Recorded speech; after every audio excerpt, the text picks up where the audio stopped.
Welcome back to Lost Legacies. I'm Matt. And I'm Sam. How's it going, Sam? It's going. It's going good. Yeah, How are you? I'm good. A lot has happened since we did our last episode. Fill me in, fill us in. What's going on? Well, huge news. The biggest of news is WGA reached a deal.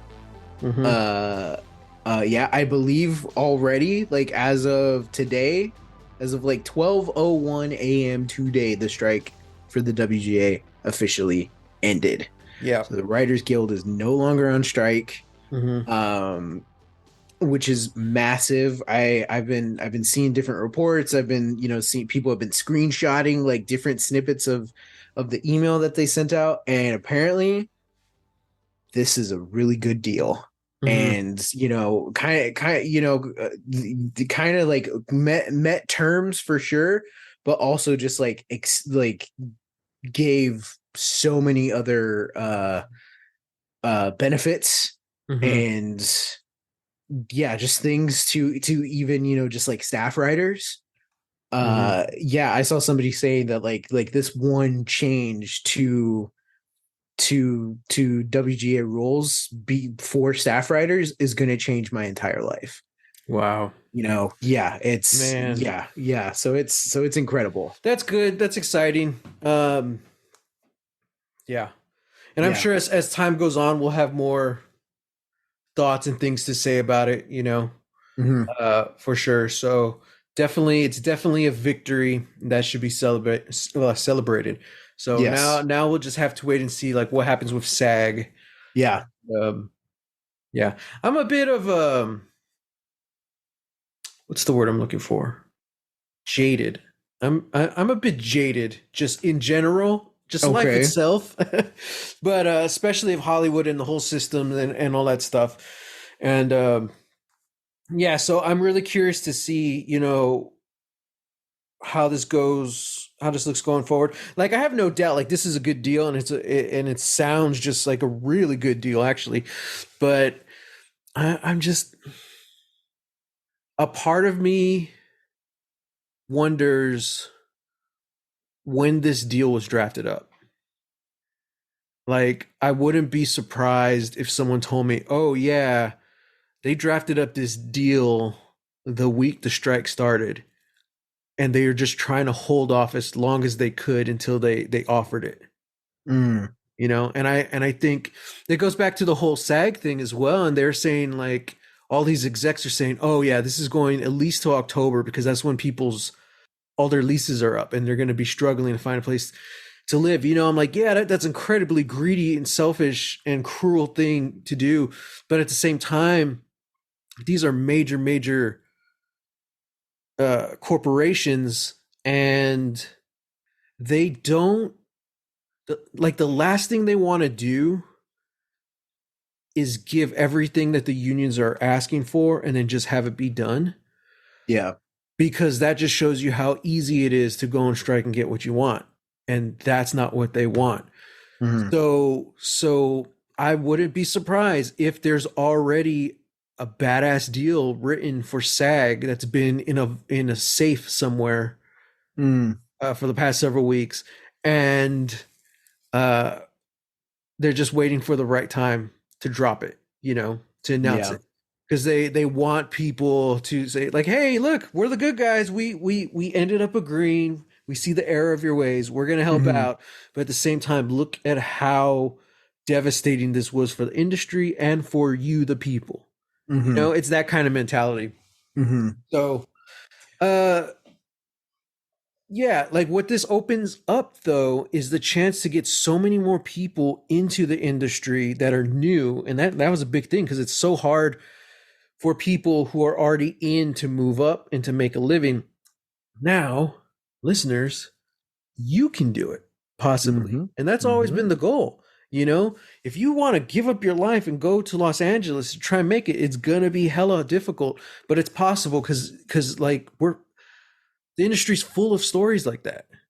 And now I think it just makes it's one step easier to get there, or not easier, but just one step less difficult for that to actually be a reality. Yeah. So, and hopefully this does open up a lot of doors to start changing the status quo. So all this stuff about the execs that I've been talking about for the past 3 minutes uh, doesn't happen again. Hmm. You know. And I think like I definitely hear what you're saying.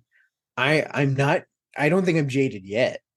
But I am very cautious. And I just weary.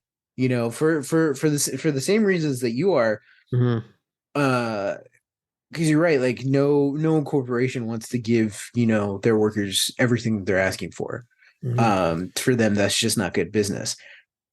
The difference, I think, with Hollywood, and I think the difference from this strike from between this strike and the last strike from 2000 what 8 2009 something like that. Something like that. Yeah. um the difference is how much more impactful social media has become Hmm. and how much more transparent every single thing that these companies do is just laid out there. you know Exactly. the previous the previous attempt to bring the execs and WGA to the table. uh everybody was saying like this isn't a renegotiation deal, this is just them essentially like chastising us and talking down to us and saying that the deal Hmm. that they offered is a really good deal and that we should Hmm. take it. And you Yeah. like you have such a massive support of the people. Obviously you have your detractors, and people who are going to scab, Hmm. who are going to cross the line. um but the fact that they held strong for over 150 days, you know Hmm. uh and everybody collectively is behind them and supporting them. And yeah, now we have this badass deal. That doesn't mean that the studios aren't going to try and find a way to like undercut them and do all this other sleazy stuff, but for right now this is great. Hmm. Definitely should be celebrated, and still got to keep up the same energy for SAG Yeah. Yeah. and the VFX unions, because I Mm. think they're still on strike. Has it like officially started? Oh I no. don't think it started I yet. don't yeah, I think it started. I think they voted to unionize. They voted Thing. to unionize the video games vote. They authorized a strike, but it hasn't started Yeah. yet. Yeah, that Um, hasn't started yet. yeah, dude, Yeah. man. See, Drew Barrymore should have just waited another week or two. Dude, that's what everybody was saying. It's Everybody like, was saying all you had to do was wait. And I think I've been hearing people say that that's probably what pushed the studios, is the fact that you had people oh, like Drew Barrymore and to a lesser extent Bill Maher yeah. uh willing to cross the line, and everybody collectively gave them hell for it. Mm-hmm. And Mm-hmm. because it's like, because last time you had people that were doing that, we still had shows that were going on just without writers, quote Mm-hmm. unquote. And yeah, that that wasn't going to fly this time. Mm-hmm. And I think that was a big thing that the studios saw. That was their wake up call and be like, oh, we can't do that. Yeah, like they're like That it's no not just way. the it's like everyone, the people, the strikers, everyone in the industry, everyone turned on them so fast Hmm. because well in reality they're the ones who turned, you know? Yeah, yeah, yeah. And it's like, damn, dude, Hmm. that's wild, that's nuts. But that's why the unions are in place.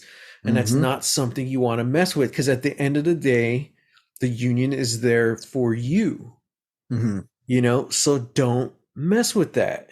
Yeah. Like, ah, man. Yeah. Yeah. And then so like Stephen Amell, I don't even remember what he said, whether it was just actually like against the strike or if he was just kind of confused or didn't make sense of what he was saying. I still don't know what that was about. But his Hmm. show's already been canceled. Yeah. I was like, dude, damn. Yeah. Like, oh well, there you go, man. I think his thing was that it was already so hard to get the second season, Yeah. and then now they couldn't promote it Yeah. because of the strike, and he was upset at that. So then he Yeah. just started talking about the show itself, and it's like, dude, And it's like I I get it, understand that. Those are you know. legitimate concerns, issues regard because that affects everyone's job who worked with that Hmm. show. But I mean, dude, you're in a strike. Everyone's going through that, you Yeah. know? Everyone. And yet they're still on the line, Hmm. you know? Hmm. And like I kind of understand I think it was Bob Odenkirk who was saying he's like because they asked him about everyone getting like the The waivers to waivers. keep working. Yeah. He's like, no, you're on strike. We're on strike. That's what this is. You know, nobody wins. And was it Viola Davis? She was her film she was making got a waiver, but she still said no, she's not going to work. Yeah. She's going to in solidarity, she's going to stand with the strike. And Yeah. I'm like, that's hardcore, and I love that. I love that. Hmm.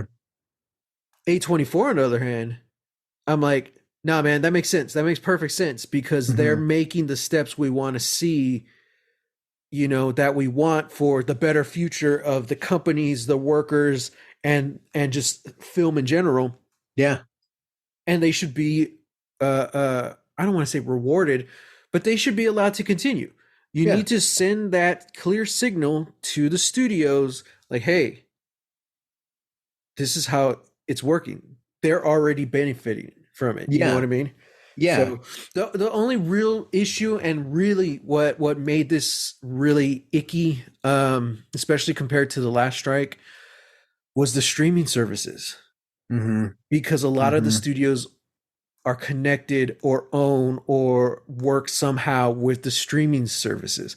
So Hmm. even if you're like, oh, we got a waiver, you know, A24, hey, we're allowed to go make films, some studio or streamer at some point is going to benefit from this.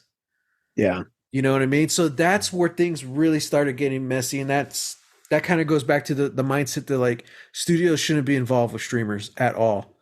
The same Mm. way that they're not really involved with the theaters.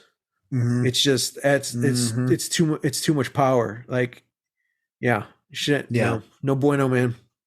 Yeah. Uh, so yeah, so I'm excited to see what happens next. I'm excited to see how quickly or not quickly the SAG strike ends. I'm kind of hoping this lights the fire under everyone's asses because all Yeah. the writer stuff they're still with the studios. You know what I mean? So Yeah. in a way, it is kind of one big company. It's just just this one part decided to Yeah. end the strike. So Yeah. so I hope soon. I hope like within a week Hmm. or two at the most, like that ends or they start talking about ending it again. Yeah. Um, That's what I'm hoping for. You yeah, know, I mean, it's yeah, especially because like, I mean, yeah, yeah, yeah. yeah. So It'll be, yeah. um, yeah, good things in the future. Um, this past weekend, I was validated because a coworker texted both of us that Oh, Diary of a Homeschooled Girl by OIivia Rodrigo is essentially the pop version of Smells Like Teen Spirit. And I haven't been able to hear anything else since. yeah, Yeah. So, yeah. and now you've listened to the album, Sam. What are your thoughts? Just Hmm. real quick, because I've already talked about this album enough, you know? Yeah, at length. Yeah. Um, I dug it. I dug it. It was really cool. I don't. I think there were a lot more songs. Uh, like singles off of the first one, Mm-hmm. off of her first album.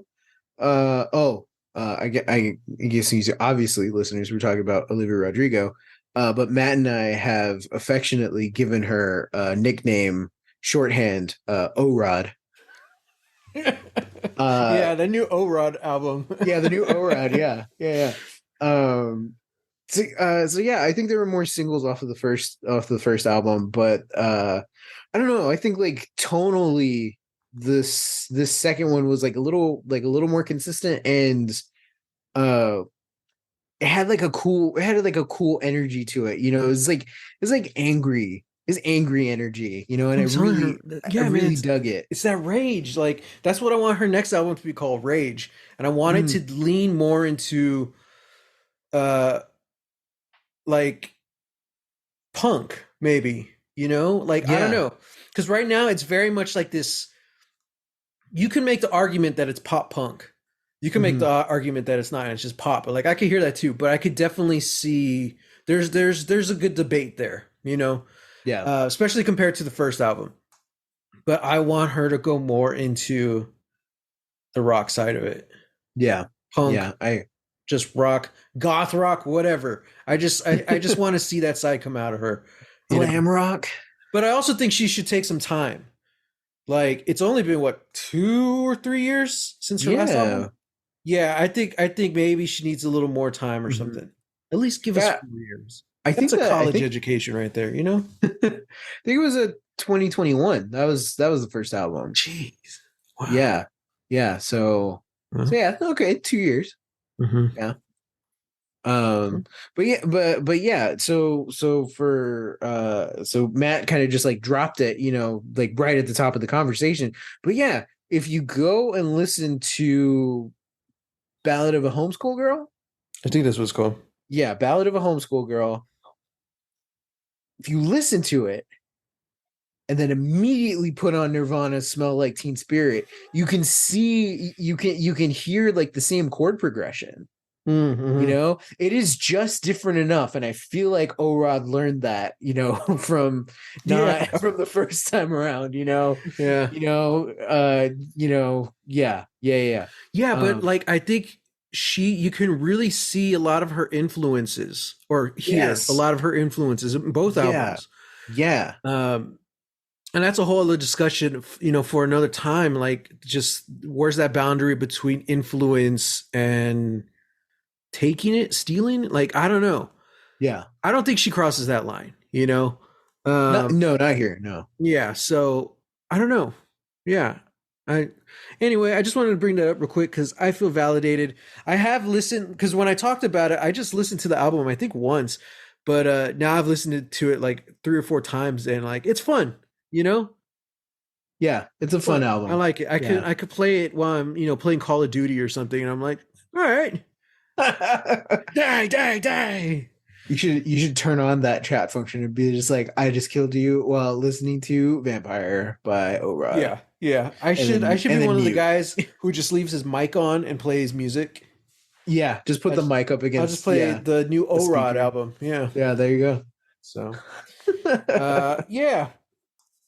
Love it. Um, yeah. Other than that, what else? Is that it? Is that the strike was really the big thing this past week? Yeah. Hmm. Yeah. Yeah. And I mean, you know, especially since like we're not, you know, doing like there's not a whole lot of movie news. Yeah. Yeah. I will say, and somebody pointed out, because I didn't even realize this.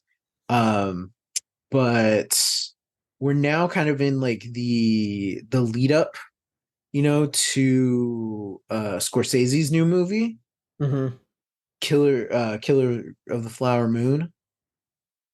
And it's been really interesting because I guess he's doing the press tour right now. Mm. And because SAG is still on strike, none of the actors can, you know, Yeah. can promote it. So everybody's just booking Scorsese for interviews. Mm-hmm. And out of that, we're getting a really cool, well, maybe cool's not the right word for it, but we're getting just very, very interesting interviews with Scorsese, just talking about Mm-hmm.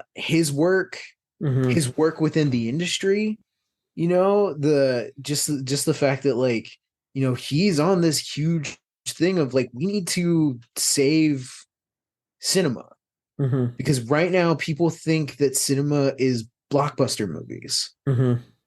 and that's not what they are, Mm-hmm. you know. And you know, and then it's also just really cool because we're getting like these interesting points where he's like, oh yeah, like he doesn't he's talking about movies now, and like one, what studios wanted to do with them, like studios wanted to make The Departed into a franchise, Mm-hmm. which would have meant, you know, not killing certain characters who definitely die in The Departed. Mm-hmm. Uh, and yeah, like he just had to fight them on that, Yeah. and then even talking about, I think, like the last real like studio movie he made was what was it, Shutter Island. Mm. And Shutter Island, like it's good, it's really good, but he doesn't like it. And I Mm. think a lot of that is marred and tied into with his relationship with the studios at the time, and like Yeah. what went into like making it. And I guess there were like a lot of like concessions that he had to make for Mm-hmm. it, which is incredible when you when you come away looking at the movie and being like, this is an incredible movie. I think if any other director made it, this would be, one of their best movies. Yeah. But for Scorsese, he's just like, nah, I didn't like it. Uh, so yeah, it's Damn. fascinating. Like, yeah. So all that to say, I'm kind of just mostly excited that like Scorsese's just doing his own press tour right now. Yeah, that's cool. Yeah, I like that. Cool, man. All right. Well, let's jump into this episode. Interesting one. Mm-hmm. I won't say unique, but interesting, and I'll get to that Okay. in a Okay. second because we're talking about season 1, episode 4, Double Lives. Ulrich breaks into a nuclear power plant. Jonas finds a dead end. And is Charlotte investigating a murder or the infidelity of her husband? Who knows? Meanwhile, another kid goes missing. Sort of. Yeah. Well, kind of, for sure. Yes, like So yes and okay, no. so yeah, it's interesting coming back into this episode after last week's because it's like, Mm-hmm. okay, we're back with the original cast. We're back in Mm-hmm. 2019. It's like, Mm-hmm. okay, this is a weird one because I really enjoyed the episode. I'm not sure what happened though. Like, I feel like we didn't make a lot of headway. Like In we this got, episode. yeah, like a lot of things happened, but we only really made a little bit of like forward momentum, Yeah.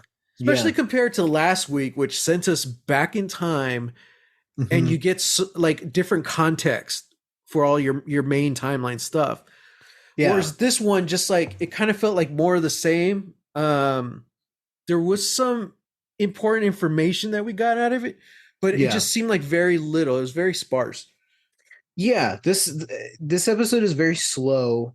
Mm-hmm. Uh I definitely think it's just adding on to the thing, because I definitely feel like, last episode threw us for a curve, because Yeah. it's Wyndon, but it's in the past and a whole bunch of more characters are coming in. Whereas this time it's sort of recontextualizing and putting us back in the shoes of the modern day. It's Right. like, hey, remember that stuff is crazy, but this stuff is still happening. This stuff is still unfolding, you Yeah. know? Yeah. It's sort of filling in the edges of the map a little bit. Mm-hmm. Um, so, and just giving us like more characterization for that everybody that we're following, you Yeah. know? Yeah. So, Yeah. This was there's a lot of stuff too. I feel like more in this episode than in any of the previous ones. But like in the montages, we saw a lot of stuff happening that we don't know what it is. We have no mm, context for because like they never reveal the character's face or whatever. You know, in mhm. the beginning there were a lot of shots. There was a guy with the tattoo on his back, and like all Yeah. this stuff. I'm like, man, I'm like, this is interesting. I had to rewatch that opening at twice. Yeah, One, just because just to like get it all in there, just to yeah. see it unfold. And then once the credits started, I was like, nope, gotta rewind. We gotta Now I'm Also gonna pay because it's in attention to another their language words. and we have to pay Yeah. attention to the Yeah. subtitles. Yeah, I Oh, totally get you.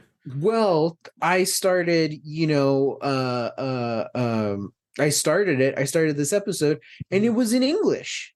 I heard Ah! I heard some guy talking English. I was like, wait a second, this is a German show. So I went and Netflix changed the thing on me. So I had to go back and say, no, I don't want it with English dubbed.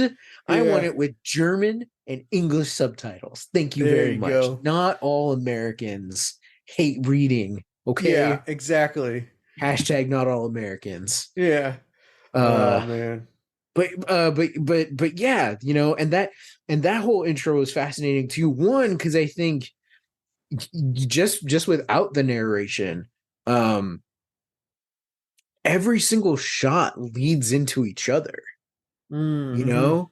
I mean, just the fact that we've got that symbol, that's like we're shown on like a thing. I don't know, I don't know what it's called. It looks like a wood engraving, you know, kind of thing. Mm-hmm. That and that symbol is there, which I've seen that symbol before, and I feel like Oh, that's a very like the like a earthy like I forgot what it's called. Wicca kind of It's not a thing. trifecta, but it's try something. I want to Yeah, say a Q triquecta. I don't know. tribunal. Like if you look at it, the word real quick, you would think it's trifecta, but it's not an F. But like Okay. it's something like that, right? Yeah, yeah, yeah. Yeah, I've seen that too. Um, Isn't that the thing on the book in Charmed? oh, maybe I don't know. I that sounds familiar. I never watched Charmed, but I feel Yeah. like I've seen that. Yeah, I feel like it is. Which kind and of there were leads, three of them. and there were three of them exactly, which kind of leads me to think like I like that's something very like uh pagan or very just like witchcrafty, which then you know is like you've got like this dude with this massive like crazy tattoo that has that Yeah. symbol on it, you know, and all that. You're just like, Well, oh my since god. we're talking about that, and like we don't exactly know the origins of that symbol, I will Mhm. say this because I did do some research, Okay. and there was it shows the image of like it looks like a stone or whatever writing, and that's the same thing the guy has tattooed on his back. Yeah. That's a real thing in the real world. It's called the Emerald Tablet, and it has other names, Ooh. especially because it's been translated in so many different languages. I had Hmm. always heard of it, but I never knew what it is. So I kind of wrote this quick thing of what I read. I didn't do too much research on it. I just was curious to what it was. So this is what I wrote. The Emerald Tablet is a compact and cryptic hermetic text, Hmm. which I believe was. Oh God, I'm not even going to say because I actually read what hermetic meant, but I didn't write in my notes. So I'm not going to give you false information. However, it was highly regarded by Islamic and European alchemists as the foundation of their art. The text first appears in a number of early medieval Arabic sources, the oldest of which dates to the late 8th or early ninth century. Hmm. Medieval and early modern alchemists associated the emerald tablet with the creation of the philosopher's stone and the artificial production of gold. It has also been popular with 19th and 20th century occultists and esotericists. I say that right? Uh, Hmm. among whom the expression "as above, so below" has become an often cited motto. Ah, Also, interesting. in the process of studying it, I found a reference to Dark. So apparently, in the last episode, Yorick has an album cover on one of the shelves, and it's the Emerald Tablet. So, Huh. and like it shows a zoomed up picture, and yeah, it looks like a metal album, but the main thing is the Emerald Tablet. It's in color, and I forgot what the band was called. It was one of the translations for the Emerald Tablet. That was the band Hmm. name.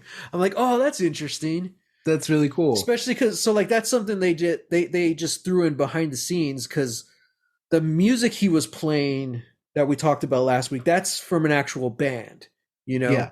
So I'm like, okay, cool. Yeah. Yeah.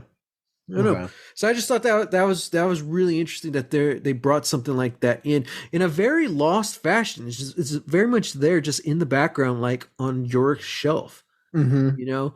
And we didn't even really notice it because that was last week. And this week's episode is the one that kind of gave us the full close up of it. Yeah. Like, oh, so like they were already planting the seeds. Hmm. So yeah. Uh, I looked up hermetic, Mm-hmm. meaning of a seal or closure, tight and complete. So like airtight. I don't think that's what Uh, they meant by that. the second definition, Okay. relating to an ancient occult tradition encompassing alchemy, astrology, and theosophy. I don't know who Theo was, but okay, he got a Me Sophie. either. It's just a number of philosophies. Okay. Okay, Nice. All right. See, so very that interesting. makes more sense. That makes a lot more sense. Yeah. Nice. Hmm. Okay. I do have, you know what, Sam? I was watching this episode and I have a confession to make. Okay. I think I have a crush in this show. Who's your crush? I think it's Charlotte. Really? Yeah, I don't know, dude. Just like she Huh. has those piercing eyes and like I don't know, like just something about her. I'm like, wow, okay. I don't Okay. know. Maybe I don't know, maybe it's but I mean she's a cop, so I don't know how likely that is, but I mean, then again, it is a position of authority, so maybe that's something I'm into. I don't know. Oh I'd have to try it. God. Ugh. What would Rick Grimes do in Dark? Oh gosh. See, this is the conversation I miss about Lost. You know, what would Rick and Daryl do on the island? What would they do in Winden? Okay. If All the right. Daryl Dixon show is any indication, Uh huh. He's gonna team nobody. up with a bunch of badass nuns. Yeah, but nobody speaks German. They'd all speak English. Oh yeah. Because Yeah. apparently they're like, no one speaks French in that show. I was like, oh, yeah. So Um. Yeah. Okay. Like, are zombies still a thing in this scenario, or is it no, just time probably travel? not. Probably Okay. not. Then I got nothing for you. I don't know. Yeah, I don't know. We got a guy who looks like German Daryl, so we'll see what he's up to. True. True. What did he Well, do? he's following Jonas around this whole episode. Yeah, that he didn't really. Oh, that's right. He does come back at the end though. So Mm-hmm. Because Jonas's story is he's following the map in this episode. I uh-huh. don't think he really talks through the whole episode, which was kind of cool. Nope. He's just by himself most of the time in the caves trying to map it out. Oh, He he talks to does. his mom very briefly. Oh yeah, she's like, "Hey, you want to skip school and I don't know, do something fun?" And he's like, We should hang out, and he's like, "No, mom." "No." And she's like, "Are you sure? It'd be fun." And he even tells her, like, "Mom, like, I got school." He doesn't say that. He just says, "Mom," and she's like, "Okay." She goes Yeah. back to smoking. But in reality, he's not going to school. He's going to the caves. Mm-hmm. Nobody goes to school apparently. Yeah. Just what's that kid? The supposed best Magnus. friend? No, Oh, yeah, that guy. Well, Bartosh. we haven't seen it. What? Bartosh, I think that was his name. Oh, It was sure. something like that. He's just sitting in class alone right now because Jonas is in the caves. Mm-hmm. Magnus is following, stalking that poor girl. Mm-hmm. Yeah, I don't know. And we haven't even seen Marta in like 2 episodes. So who Mm-hmm. knows? Yeah, so but Jonas finds a cave in. He ends up in a dead end. Mm-hmm. And he's like, crap. This I just remember this right now. When he leaves, though, someone tied a red string on his bike. Mm-hmm. It looked like a little noose. I'm like, oh, that's creepy. Yeah. That's weird. Super creepy. Uh, but at the end, the stranger walks into Jonas's bedroom and he pulls out the map because I guess Jonas threw it in like a shelf or cabinet or something. So the Mm-hmm. guy goes, he pulls it out and he starts writing something on it. And we don't Mm-hmm. see what it is. And he kind of just puts it back and he just looks at Jonas. I'm like, huh, okay. Yeah. Intriguing. It's also interesting because he was looking at Jonas go into the cave, and after Jonas went into the cave, he looked at like his wrist. We didn't see like a watch or anything, but we could just infer that he's looking at the Yeah. time. Yeah, he had a You jacket know? on, so it's kind of hard to tell. Yeah. So it's like, and the fact that he knew where Jonas hid the map. He didn't have to go looking for it. Yeah. He just instantly knew. Like he like and we don't even see him like come in. Like he's just already standing there in the doorway. Jonas is asleep and he's just staring at Jonas, and then immediately just walks to like his desk and pulls out the map. And you're like, who the hell is this guy? Oh, Yeah. speaking of who the hell is this guy, I know we're jumping around a lot. Who the hell is Noah? Oh yeah, so Who the hell okay, is well we Noah? got to build up to this though because we do get a new character this episode, and that is Elizabeth, Mm-hmm. Charlotte's and Peter's younger daughter, Mm-hmm. Francisca's little sister, Mm-hmm. who's mute, deaf. No, she's not deaf. Deaf. She is. That's right, because everyone signs to her, right? Mm-hmm. Okay, and Oh well, she's no, but people are still speaking, so I think maybe she's just mute. okay. I don't know. I have to pay attention Yeah. because I'm wondering like, are they? Because they were signing to her as well, Mm-hmm. and I'm like, okay, are they just talking to her because she can hear, or because they do this in TV all the time? They'll sign and talk just for the audience. You know Mm. what I mean? Yeah, yeah. So I don't know. I don't know. We'll see. But anyway, nice little story with her. Introduces her boyfriend. They're like, I don't even know how old these kids are. I know. A lot younger than the teenagers, you know. Mm-hmm. But she's supposed to get picked up from school and doesn't. Walks home in the rain, and she vanishes. All they Mm-hmm. find is her cute little fox beanie, and she's gone forever. The police are out there again. They find Peter's dad walking around again, Mm-hmm. and she walks in, says, "Oh yeah, where were you? Blah blah blah." I don't know. She's like, "I was with Noah." I'm like, who's Noah? He said he knows you, and he gives she gives the mom Charlotte Mm-hmm. like what's it called? It's like a big ass pocket watch. Yeah, it's like a big ass pocket watch. Mm-hmm. And he says, the daughter says, he, as in Noah, says this belongs to you. She's like, what the hell is this? Mm-hmm. So, first off, they're asking, who the hell is Noah? Why is he hanging out with little Elizabeth and giving her the watch?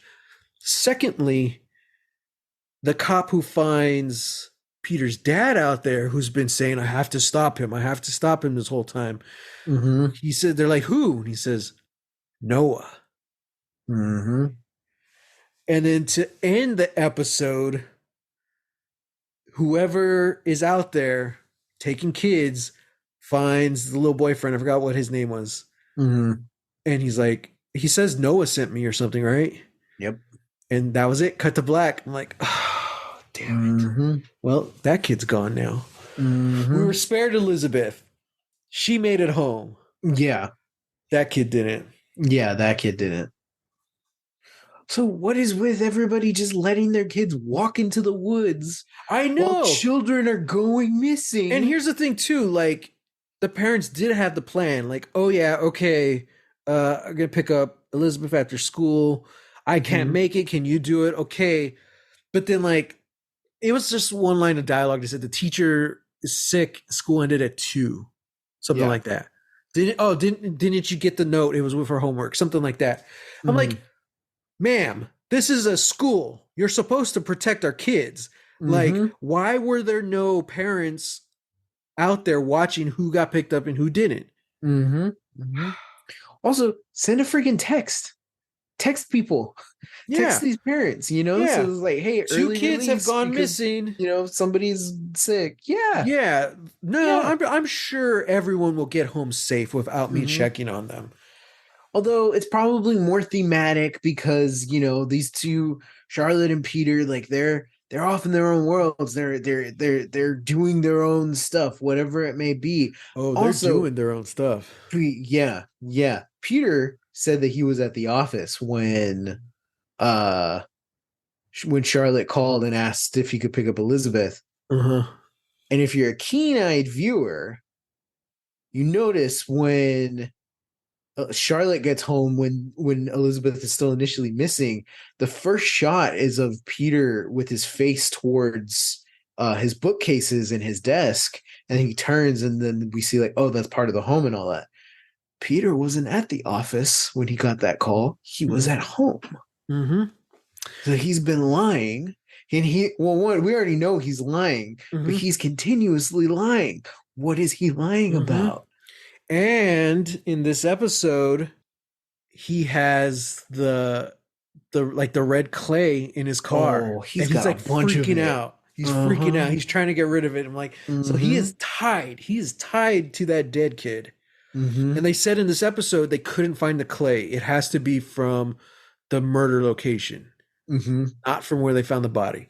Which Charlotte did find. She And found the red clay when she went to the she cabin. yeah, she went to the cabin. Whose cabin is that? It says Doppler on the sign. That's theirs. Yeah, so it's theirs Okay. or his because he's Doppler. Yeah. That's his name. Okay. But so Charlotte's trying to figure out how's Peter involved. Mm-hmm. It's interesting because she does ask him on the phone. She's like, "You made me a promise a year ago. Is there anything you want to tell me?" And he's like, "No, no, I have to go." Yeah. Interesting. I wonder what that was because the next scene she goes to visit the prostitute who Mm-hmm. I'm not sure. They don't really drop a name or pronouns, but I'm assuming it's a trans man. Um, and like Charlotte's just a wreck because Mm-hmm. like all of her fears are confirmed, you know? Yeah. Although when she asks, was Peter here whatever Monday night or Sunday night, whatever it was, Mm-hmm. they say no. They say it's been a year. Yeah. So I'm like, oh, it's been a year. Interesting. Mm-hmm. Hmm. So is this a side thing? One, is are they still actually having that affair? Two, is this just a side thing or is it actually connected to whatever Peter's doing right now? Mm. I Yeah, don't I know. don't know. I don't know because especially when we cut back to them after Charlotte leaves, they do look scared. Scared. But Like yeah, they're connected, they bonded. yeah, yeah, yeah. But I don't know if it's like scared because of the occupation and this is a hazard now. You've got the chief of police, banging on your door asking for information about her husband, or is it because they know something Oh, I'm that sorry. Peter's I'm involved in? sorry. I'm That's what I sorry. meant. I totally misunderstood. Oh, When you were saying they, I thought you were talking about Charlotte and Peter. Like, yeah, they were oh, together. They were close because they were freaking out over Elizabeth being gone. And I oh, thought yeah, that's yeah. very interesting compared to the beginning of the episode where you find out like, oh, they sleep in separate bedrooms. Hmm. That's like the first shot of them. I'm like, Hmm. oh, that's interesting. So okay, so I'm sorry. So when you said they, that you were talking about the prostitute she went to go talk to. Yes, Yeah, yes. we don't know like why they're kind of freaked out. Hmm. I One, mean, obviously, you got a cop banging on your you got a door. cop banging on the door. Two, it's the wife of the Yeah, husband. a So you're like, client. okay, yeah, like that's like this is a Yeah. lot, like that is a lot. I completely understand that, Mhm. but also don't know if they know anything that Yeah. Peter's involved in or whatever. So Yeah. you know who Also, knows. I feel like this is was going to be that a show true? where Like, has yeah, it been a year since they've seen each other? Like, yeah. I couldn't tell. Like, I couldn't tell if they were lying or not. Hmm. So, Yeah, insight fail for me. and me. So Mhm. you know, Speaking of bonding, though, Magnus and Francesca, they're getting to don't know each other. don't make that the lead in for that.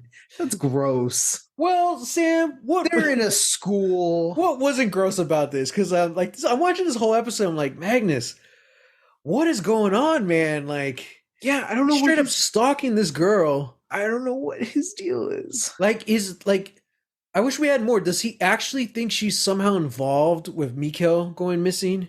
Hmm. And he's trying to figure out what is he trying to protect her for some reason? Like, Hmm.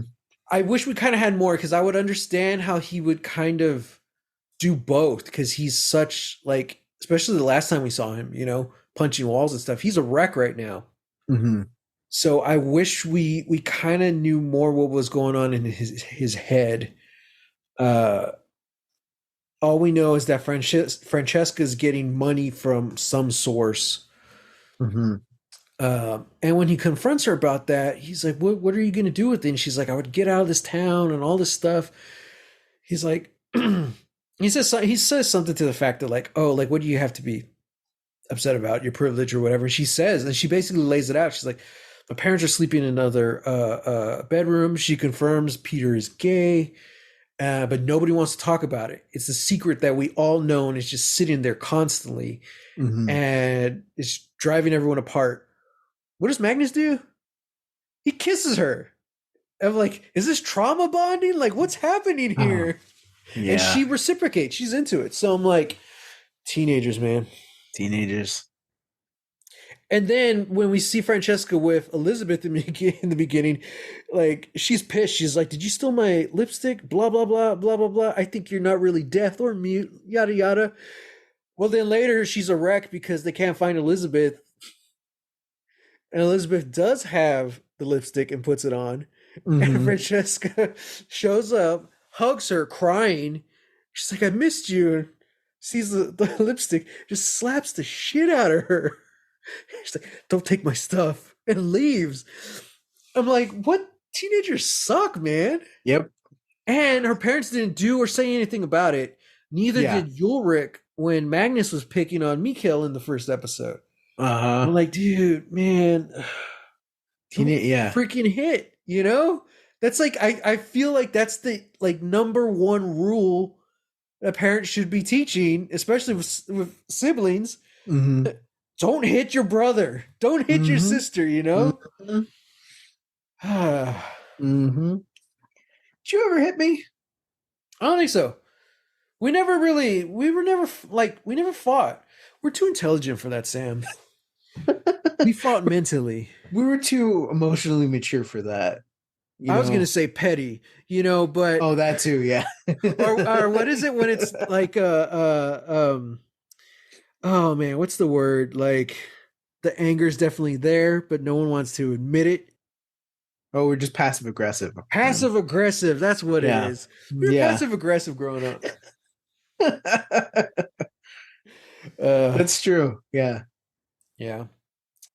I remember anytime we would like sword fight with like sticks or like the big wooden swords the dad would make it, I Mhm. would always inadvertently end up going for the hands. So I wouldn't hit the blade at all. I just hit your hand and be like, yeah. That see, that's interesting too, because like I kind of figured you were like holding back because like you're not actually trying to hit someone with a sword.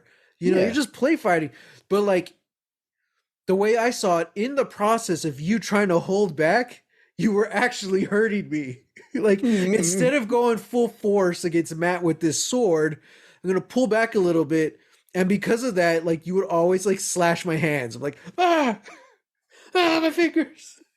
Like I'm not aiming for the body. I'm aiming for the blade. I'm trying to aim for, that Yeah, part, like yeah, like I don't know, like yeah. because that would always happen. And I mean, the hands are much, I feel like, harder target to hit than a giant sword coming at you. So I'm like, that could have been on purpose, right? Like, But then it's like one, two, three, dude, four times. It's like, Sam, stop it. I'm Sam, I'd rather sorry. you just try and hit me instead of accidentally cutting my fingers off with a wooden sword. That's Yeah. blunted. It's blunted to Uh heck. huh. Uh huh. Oh man. Oh man. Okay, so let me see. What's Ariadne's thread? I wrote that in my notes. Someone mentioned that, Our elusive narrator mentioned that. right? Yeah. That's what she Which uses to map the maze. that's what she uses. That's what Theseus has as he's going into the maze. And that's the way he can find his way out. Well, that's the way he can find the Minotaur and then find his way out. Mm-hmm. That's interesting. And then in his little narration in the beginning, he was talking about like the science of black holes, and was saying, I wonder if whatever falls into a black hole, if it in some way can affect, like becomes part of the time and space and stuff, and if it could affect events that have not happened or that already have, something to that effect. And I'm Hmm. like, oh, that's interesting. I'm like, that's what Sam was talking about last week in saying you think either Mikhail or someone else actions in the past are going to affect the present, but also vice versa. Actions in Hmm. the present will somehow affect the past. I'm like, oh, okay, Yeah. okay, and that's kind of what Yeah. the narrator was hinting at. I'm like, okay, that's Hmm. a Yeah. But yeah, the like one of the theories is that things from the past are just things from the future. right. You Yeah, I'm know, like, oh and wow, it's like, and then it's all a loop. Like yeah, it's the beginning of the end, but the end is also a beginning. yeah, And you're just like, oh, oh, it's so heady. yeah. Oh, Well, speaking of which, last thing I kind of want to mention here is the scene in the school. Again, Magnus walks into this class that isn't his just so he mm-hmm, can sit behind Francesca. And then mm-hmm. when she leaves, he leaves. I'm like, dude, you're not even like Like you're not even trying to be trying to hide subtle. this. Yeah. Anyway, during that scene, the professor is talking about a book Oh yeah. called Elective Affinities, written by Johann Wolfgang von Do it. Goethe. It's not pronounced how it's spelled. I looked it Yeah. up and it was something like that. Goethe. Um, Forgive me, Germany. Uh, anyway, in that book, there are subtle references to future events and the presence of a string of causality that connects the future to the past. Mm. Like, this show's all about time. That was Mm-hmm. not just put there randomly. You know what I mean? Mm-hmm. Mm-hmm. So, because I kind of heard, I was just so like pissed at Magnus. I'm like, what are you doing? I'm like, I'm going to listen to what this teacher's saying. So I had to go look it up. But yeah. Oh, one thing I do want to start doing with the show, talk about the music. This week's episode, during the whole montage at the end where everyone's freaking out trying to find Elizabeth, music was a song called Keep the Streets Empty for Me by Fever Ray, which Ooh, I like Fever Rain. I love Fever Ray. I've listened to that song for a couple years now. Mm. I don't know if like it was new when this show came out or what. I'm not sure. But Mm. Fever Ray, of course, popular from doing the theme song for Vikings. That's how I discovered them. Ah. Yeah. So the song in this one and the song in the last week's episode as well was all stuff I've had on like my Spotify forever. So when I watched the episode, I'm like, I know this. I know this. So that's kind of why I'm like, I want to start making the note to like write down what the music is. Mm. So Keep Okay. the Streets Empty for Me by Fever Ray. Add it to your to listen Playlist. playlist. So I like I it. yeah. So that was all kind of like my behind the scenes already. MVPs for this week?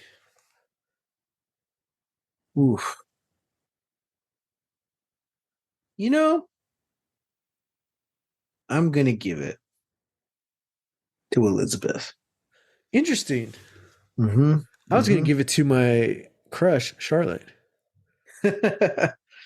uh yeah, because like one, she comes in here and she just steals our heart already. Mm-hmm.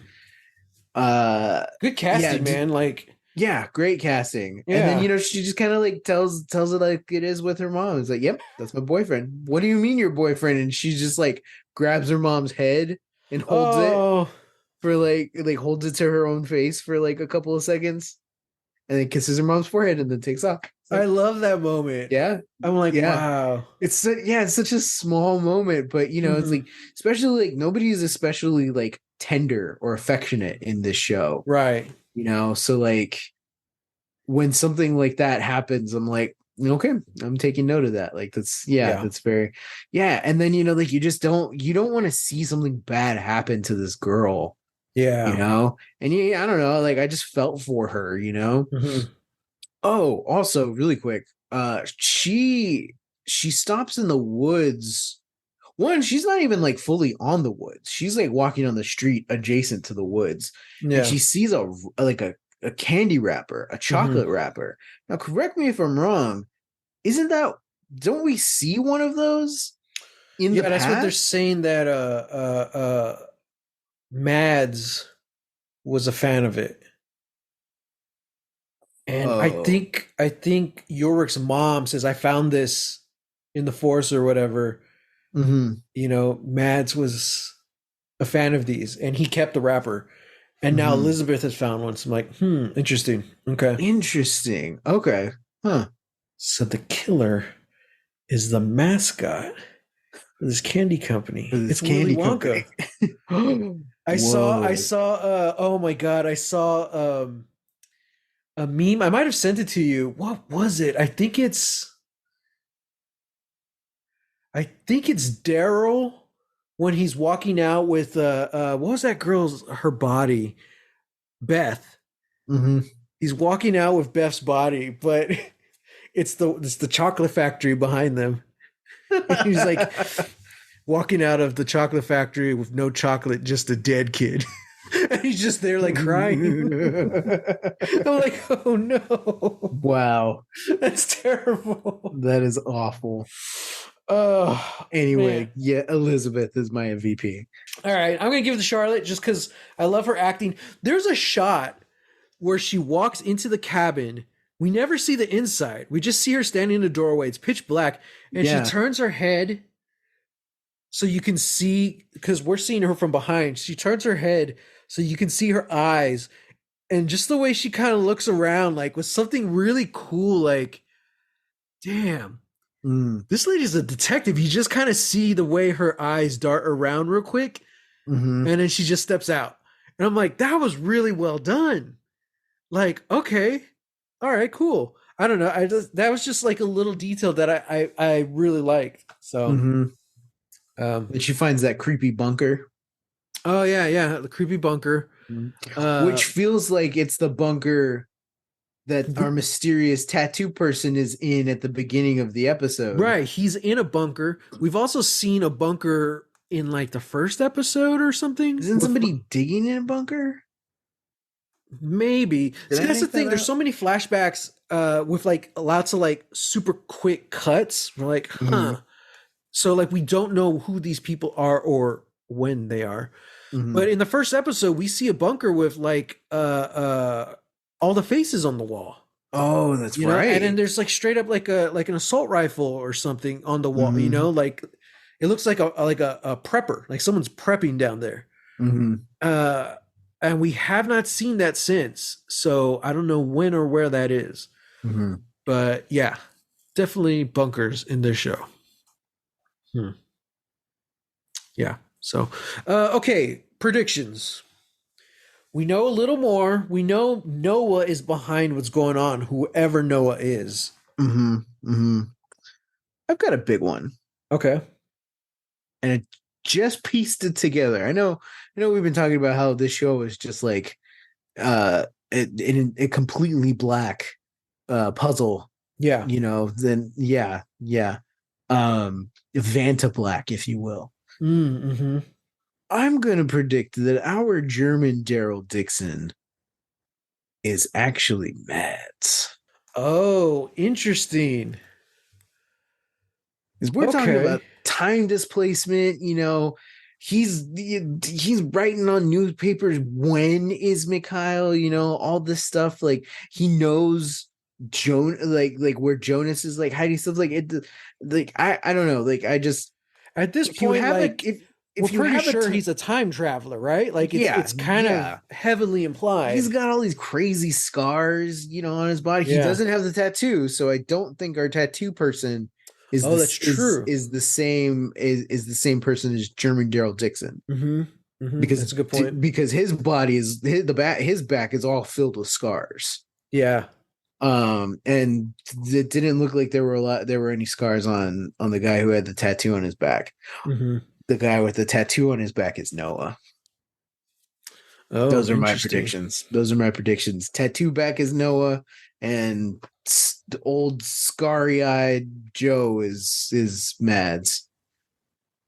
Scary-eyed Joe. Scary-eyed Joe. Jeez. I'm hungry. I'm tired. It's been a Yeah. long day and I have to eat. I'm sorry.